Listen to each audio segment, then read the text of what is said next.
आवाज विश्व के सरताज कानून के ज्ञाता संविधान निर्माता डॉक्टर बाबा साहब भीमराव अंबेडकर को मैं काव्यांश कोटि कोटि नमन और वंदन करता हूं। और मैं आज आप सभी को गणतंत्र दिवस की हार्दिक शुभकामनाएं भी देना चाहता हूं। गणतंत्रता दिवस क्या है? गणतंत्र, उससे पहले मैं आप सभी को आजादी से पहले ले जाने की कोशिश करूंगा और अपनी कुछ पंक्तियों के माध्यम से आप तक अपनी बात को पहुंचाने की कोशिश करूंगा कि कतरा कतरा खून दिया था, कतरा कतरा खून दिया था, दी जवानी जुनून दिया था, खड़े अंग्रेज माने नहीं तो गोलियों से भून दिया था। कतरा कतरा खून दिया था, दी जवानी जुनून दिया था, खड़े अंग्रेज माने नहीं तो गोलियों से भून दिया था। गोरियों के गाल नहीं थे ना आवाज मंजीरों की, खन खनाहट गूंजती थी सेल्यूलर में जंजीरों की। राजनीति से मिली नहीं है, नहीं खरीदी पैसों से, सौदा लहू के मोल हुआ है भगत सिंह जैसों से।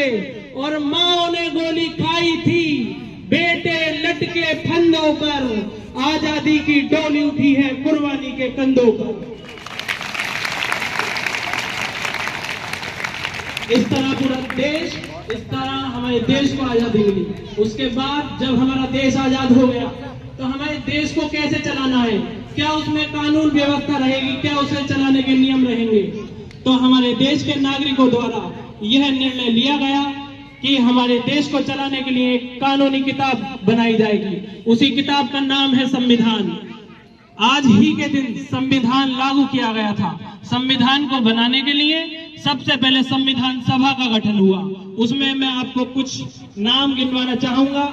वैसे तो अनेकों नाम हैं जो संविधान सभा से जुड़े हुए हैं, लेकिन उसमें कुछ अहम नाम जैसे डॉक्टर राजेंद्र प्रसाद, सरदार वल्लभ भाई पटेल, नेहरू जी और हम सभी के डॉक्टर बाबा साहब अम्बेडकर थे। हमारा संविधान विश्व का सबसे बड़ा लिखित संविधान है।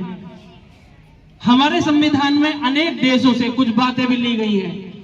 अनेक देशों से बहुत सी बातें लेने के साथ हमारे संविधान में बाबा साहब द्वारा बहुत सारी चीजें उनकी खुद की भी जोड़ी गई हैं। जैसे कि मैं आपको याद दिलाना चाहूंगा आर्टिकल 17, अस्पृश्यता का अंत, सामाजिक न्याय, एक व्यक्ति एक वोट एक मूल्य।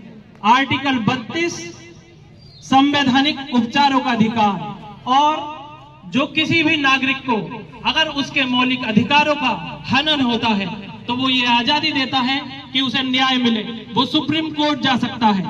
और हिंदू कोड बिल और महिला अधिकार, यहां मैं बात करना चाहूंगा महिला अधिकारों की, क्योंकि यह वो मंच है जिससे मैं अपने विचारों को साझा कर पाऊंगा। महिलाओं की स्थिति उस समय कुछ ज्यादा खास बेहतर नहीं थी। महिलाओं की शिक्षा, संपत्ति में अधिकार, पुरुषों के भांति समान अधिकार देने की नींव रखी गई, और जो भारतीय महिलाओं की सशक्तिकरण के लिए एक साहसिक कदम था। जहां महिलाएं घर से बाहर निकलने की, जिन महिलाओं को पहले घर से बाहर निकलने की आजादी भी नहीं थी, संविधान लागू होने के बाद बाबा साहब के प्रयासों से आज वो महिलाएं पूरे विश्व में अपना परचम लहरा रही हैं। और धरती ही नहीं बल्कि आसमान में, जैसे मैं नाम लेना चाहूंगा सुनीता विलियम, कल्पना चावला जैसी महिलाएं हमारे देश को गौरवान्वित महसूस करवा रही हैं। उन्हीं पे मैंने कुछ, हमारे देश में कुछ क्रांतिकारी भी हुए हैं जिसने महिला शिक्षा, महिलाओं को प्रोन्नति